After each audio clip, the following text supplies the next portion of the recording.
شروع کرتا ہوں اللہ کے نام سے جو بڑا مہربان نہایت رحم والا ہے۔ جس وقت بلایا گیا طبیب کو تو طبیب نے کہا یہ تو زہر ہے اور زہر جان بوجھ کر لیا گیا ہے۔ بہرحال امام کو شفا بھی ہوئی اور مدینے آئے، اور اب تیسری مرتبہ جو زہر دیا گیا وہ ہیرے کو پیس کر امام حسن رضی اللہ تعالی عنہ کے مشکیزے کے اندر ڈال دیا گیا۔ امام حسن رضی اللہ تعالی عنہ 27 صفر کی رات سوئے ہوئے تھے، اچانک نیند سے بیدار ہوئے۔ حضرت زینب رضی اللہ تعالی عنہ کو آواز دی اور حضرت زینب امام کی طرف متوجہ ہوئیں۔ حضرت حسن رضی اللہ تعالی عنہ فرمانے لگے، میں نے خواب میں نانا جان، امی اور ابا جان کو دیکھا ہے کہ وہ مجھے جنت کی سیر کرواتے ہیں۔ میں نے نانا جان سے عرض کیا، آپ میرے حالات سے باخبر ہیں۔ مجھے تماچے لگائے گئے، میرے پیروں تلے سے مسلح کھینچا گیا، کتنا ستایا گیا۔ میرے سامنے اس وقت مدینے میں میرے والدین کو گالی دی جاتی ہے۔ یا رسول اللہ، میں اس دور سے گزر رہا ہوں۔ آقا نے فرمایا کہ صبر کرو، تم بہت جلد ہم سے آ کر ملنے والے ہو۔ امام حسن رضی اللہ تعالی عنہ نے ایک اور خواب دیکھا کہ آپ کی پیشانی پر قل ھو اللہ شریف لکھی ہوئی ہے۔ خواب جب لوگوں نے سنا تو خوش ہوئے، لیکن آپ کے شاگرد سید ابن مسیب نے سنا تو آپ سے فرمایا، یا مولا، اگر یہ خواب کی تعبیر پوری ہو گئی تو کچھ ہی دن بچے ہیں، یہ خواب تو تھا ہی، سب سمجھ لیجئے آپ بہت جلد دنیا سے جانے والے ہیں۔ لرزے ہوئے تھے، اس جواب نے لرزا کے رکھ دیا۔ امام حسن رضی اللہ تعالی عنہ نے کہا، بہن میں نے خواب دیکھا ہے۔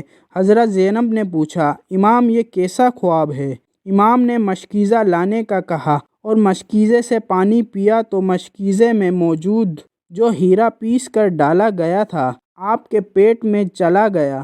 روایتوں میں آتا ہے، مورخین لکھتے ہیں کہ آپ کے کلیجے کے 72 ٹکڑے ہوئے، بعض لکھتے ہیں کہ 80 ٹکڑے ہوئے، بعض نے لکھا کہ آپ کی آنتوں اور کلیجے کے 100 سے زیادہ ٹکڑے ہوئے۔ جب آپ کہہ کرتے تو وہ ٹکڑے ہو کر گرتے۔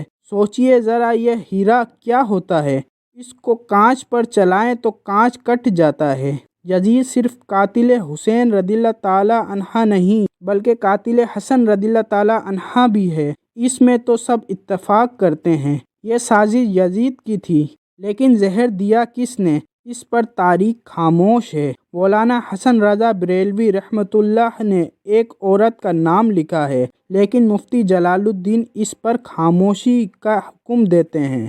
مورخین اس میں اتنے الجھے ہوئے ہیں کہ اس میں کوئی واضح موقف پیش نہیں کیا جاتا، لیکن پڑھے لکھے لوگ ہیں، ان کے لیے ایک بات ہے کہ زہر دینے والا کون ہے۔ جس وقت ٹکڑے ہو کر گرنے لگے تو امام نے حضرت حسین رضی اللہ تعالی عنہ کو لوگوں کو بلانے کا حکم دیا تاکہ کچھ نصیحت کر دوں۔ حضرت حسین رضی اللہ تعالی عنہ آئے اور گلے مل کر خوب روئے، بھائی بتاؤ آپ کو زہر کس نے دیا کہ یہ سید الصابرین کا نواسہ ہے؟ کہنے لگے، بھائی مجھے جس پر شک ہے اگر وہی ہے تو اللہ بہترین انتقام لینے والا ہے، اور شک کی بنیاد پر کسی کو قتل نہیں کیا جا سکتا، کیونکہ میں نام لوں گا تو تم قتل کر دو گے، اور شک کی بنیاد پر کسی کو قتل نہیں کیا جا سکتا۔ اللہ بہترین انتقام لینے والا ہے۔ جب امام حسن نے امام حسین کو نہیں بتایا کہ قاتل کون ہے تو حتمی طور پر کسی کے بارے میں یہ فیصلہ کرنا میں سمجھتا ہوں کہ یہ زیادہ مناسب نظر نہیں آتا۔ بہرحال جب صبح ہوئی اور لوگ جمع ہونے لگے تو اس وقت امام حسن نے کہا، حسین میرا چہرہ کیسا نظر آ رہا ہے؟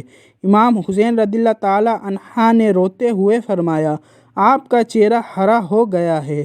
مسکرا کر کہا، اس تکلیف میں بھی مسکرایا ہے حسن، جس تکلیف میں ساری خوشیاں لوگوں کی چھن جاتی ہیں۔ حسن مجتبیٰ رضی اللہ تعالی عنہ نے جب سنا کہ میرا چہرہ ہرا ہوا ہے تو فرمایا، حسین یاد ہے نانا کی حدیث معراج مکمل ہو گئی؟ لوگوں نے پوچھا کہ حدیث معراج کیا ہے؟ فرمایا کہ جب حضور معراج پر گئے اور ہماری پیدائش بھی نہیں ہوئی تھی تو نانا معراج پر جنت کی سیر کر رہے تھے تو جنت میں 2 محل دیکھے کہ ایک ہرا تھا اور ایک لال تھا۔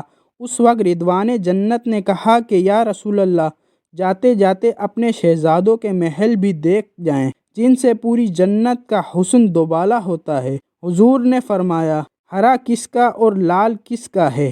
کہا، لال تو حسین رضی اللہ تعالیٰ عنہ کا ہے اور ہرا حسن رضی اللہ تعالیٰ عنہ کا ہے۔ حضور نے پوچھا کہ رضوان یہ تو بتاؤ کہ حسن کا ہرا کیوں اور حسین کا لال کیوں؟ تو رضوان کی گردن جھک گئی، آنکھوں میں آنسو آ گئے۔ اہل بیت کی محبت میں رضوان جنت بھی روتا ہے، جبکہ جنت میں کوئی رو نہیں سکتا۔ جنت وہ ہے جہاں رویا نہیں جاتا، لیکن یہ شہادت حسنین ہے، اسے جب بھی یاد کیا جاتا ہے تو رضوان جنت بھی روتا ہوا نظر آتا ہے۔ رضوان کی عرض کرنے کی ہمت نہ ہوئی۔ حضرت جبرائیل علیہ السلام آئے اور عرض کیا، یا رسول اللہ میں بتاتا ہوں، اللہ کے حکم سے یہ ہرا اس لیے ہے کہ حضرت حسن رضی اللہ تعالی عنہ کو زہر دیا جائے گا اور ان کا چہرہ اور جسم ہرا ہو جائے گا، اور حسین رضی اللہ تعالی عنہ کو کربلا میں شہید کیا جائے گا اور شہادت کی وجہ سے خون سے سارا جسم لال ہو جائے گا، اس لیے حسن کا ہرا اور حسین کا لال محل دیکھا۔ حضور کی یہ حدیث معراج پوری ہو رہی ہے۔ اس کے بعد حضرت حسن رضی اللہ تعالی عنہ نے لوگوں کو جانے کا حکم دیا اور گھر والوں کو ٹھہرنے کا کہا۔ اس وقت مولا حسن کے 3 یا 4 بیٹے تھے۔ ان کے بیٹوں میں ایک بڑا بیٹا تھا جس کی عمر صرف 7 سال تھی، بڑا خوبصورت اور نام قاسم تھا، اور ماں کا نام فروہ تھا۔ فروہ قاسم کے سر پر ہاتھ پھیرتی، لیکن زبان سے کچھ کہہ نہیں سکتی۔ جب سب لوگ چلے گئے، حتیٰ کہ کوئی نہ بچا، تو حضرت حسن رضی اللہ تعالی عنہ نے اپنے بازو پر باندھا تعویذ کو کھولنے کا حکم دیا۔ حضرت حسن نے کہا کہ میرے بیٹے قاسم کو میرے پاس لاؤ۔ اپنے ہاتھوں سے تعویذ بیٹے کے بازو پر باندھ دیا اور فرمایا، بیٹا ایک وقت آئے گا جب شدید مصیبت میں گرفتار ہو جاؤ گے، اس وقت یہ تعویذ کھول کر دیکھ لینا۔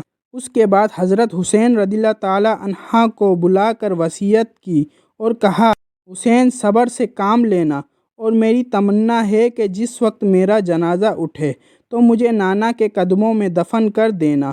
میں نانا کے قدموں میں دفن ہونا چاہتا ہوں۔